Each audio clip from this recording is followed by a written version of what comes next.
But we begin tonight with the warning brought to us earlier this week from activist and documentarian Lauren Windsor. In a secret recording from a March event at Mar-a-Lago, Lauren's colleague got this admission from longtime Trump advisor Roger Stone on how they plan to try and steal this year's election. What stops them from just like being voter fraud? Like they in some states it'll be easier to stop them, in other places it won't. But at least this time, when they do it, you have a lawyer and a judge whose home phone number standing by so you can stop it. We made no preparations last time. None. So according to Stone, they believe they have some lawyers and judges in their pockets on speed dial, ready to go at a moment's notice. Now remember, Trump appointed nearly 250 federal judges during his presidency. Now I don't necessarily want to impugn their integrity, but if you are wondering why Stone and Trump might have this belief, all you need to do is look at the federal election interference trial in Florida and how Trump-appointed Judge Aileen Cannon has been handling the case. Just today, we saw a mini trial play out in her Fort Pierce, Florida courtroom, but Cannon was not trying Trump. She essentially put special counsel Jack Smith on trial instead. That's because she has yet again awarded Trump a hearing on one of his far-reaching and far-fetched motions to dismiss the entire case against him on the argument that Smith's appointment by Attorney General Merrick Garland without Senate confirmation was unconstitutional. And if you're wondering why such a hearing would appear to indicate that Cannon is showing Trump uncommon favor, it's because federal courts have repeatedly rejected efforts just like this one for decades.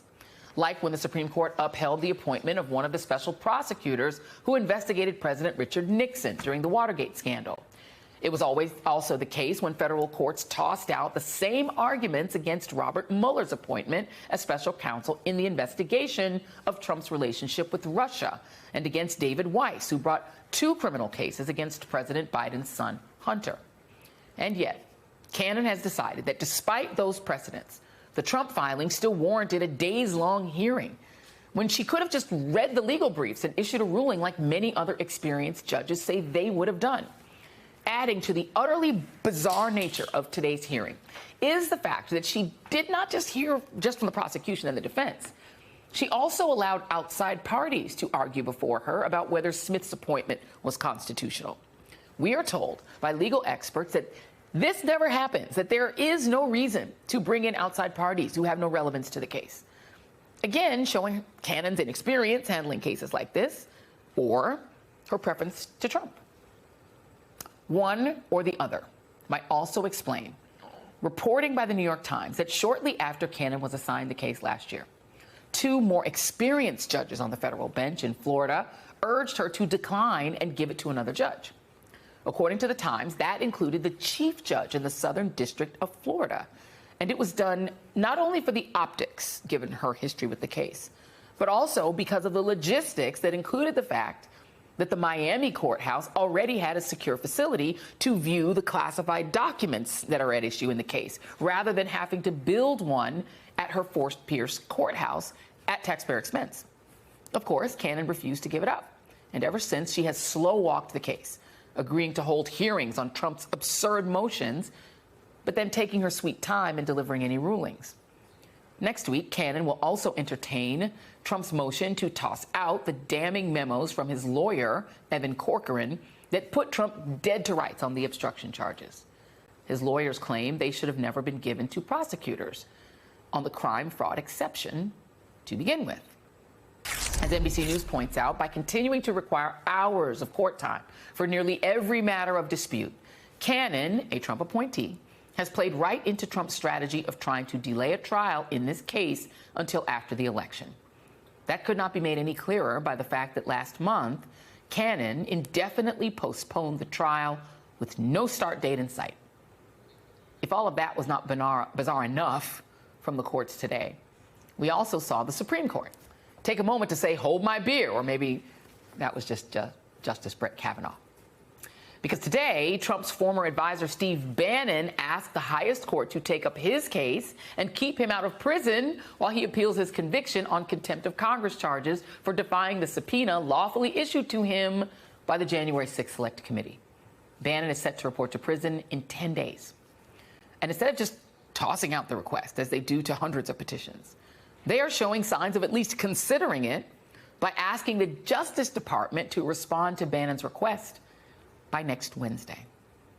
Joining me now is Katie Phang, trial attorney and host of the Katie Phang Show on MSNBC. David Jolly, former Republican congressman and MSNBC political analyst, and Dave Ehrenberg, state attorney for Palm Beach County, Florida. I want to ask our two lawyers, although I'm assuming David Jolly may be a lawyer as well, but I want to ask Katie first and then Dave. Is there any reason you can think of why the Supreme Court would not just toss this and would ask the Justice Department to respond in any way?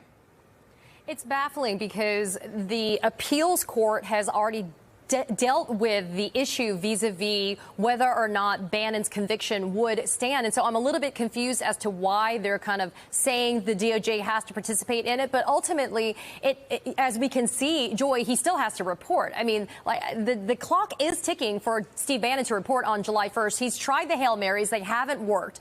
And so having them do this is just an exercise in futility for Steve Bannon. Your thoughts, Dave? Because it does seem odd. Like, you got to go to jail, man. Like, the Supreme Court, there's no American other than, I guess, Donald Trump and maybe Steve Bannon that could say, no, I'm not ready to go to jail. Supreme Court, hook me up.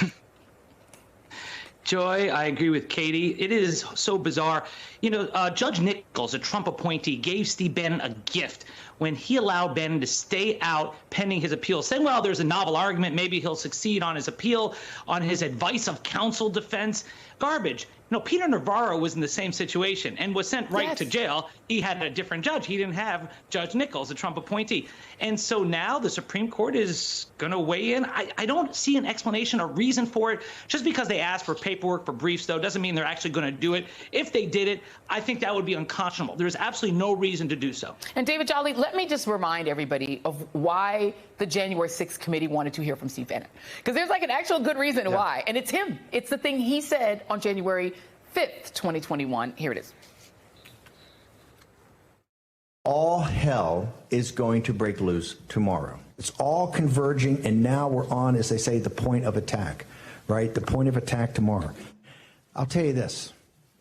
It's not going to happen like you think it's going to happen, okay? It's going to be quite extraordinarily different. And all I can say is strap in.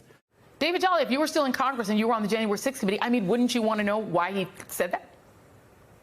Sure. Look, there's credible reason to believe that Steve Bannon contributed to violence on January 6, 2021, and there's reason to believe that he's trying to stoke violence again with his words and his rhetoric. And here's the stupidest part of the entire thing for Steve Bannon.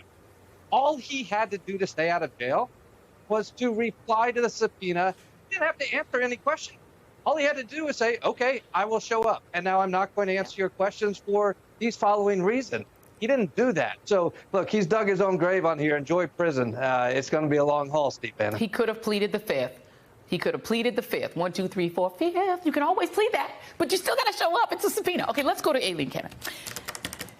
This is what has happened, Katie, in every single one of the cases against Donald Trump. The people putting him on trial wind up on trial.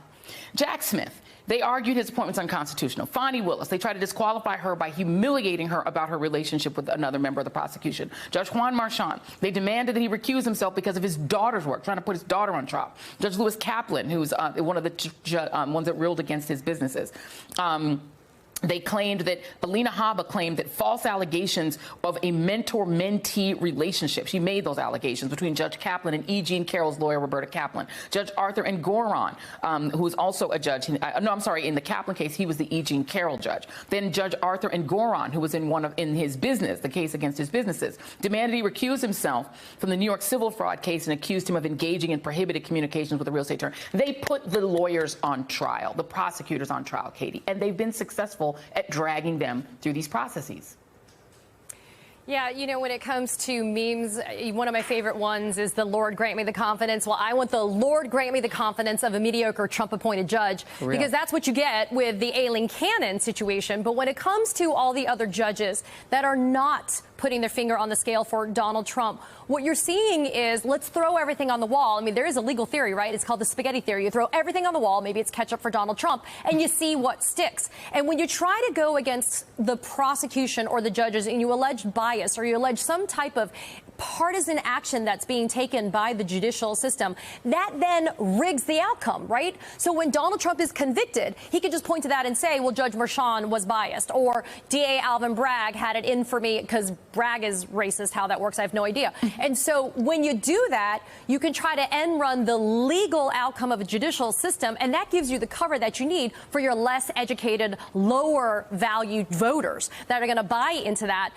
saying that there's no way that this outcome could have occurred other than something being wrong with the prosecutors or the judges in the case. And Dave, let's talk about Aileen Cannon specifically, because she has a tendency to rule in Donald Trump's favor. She's done it before. Some other judges that are more senior to her saw her past history with the case and said, maybe you should recuse. You're not experienced. Your court would have to be outfitted with these special skiffs because you don't have them already. She still took the case. And then what she's doing with the case, it makes it very suspicious that she wanted the case for a very specific reason, to stuff it into a watery grave. Your thoughts?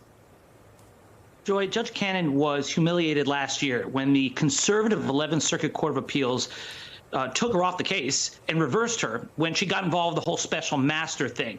This is her idea of redemption. She wants this case back. She wants to prove that she can do it, but her decisions have left us all scratching our heads. I benignly will say it's because of her inexperience. She's left alone in the Fort Pierce courthouse without any adult supervision.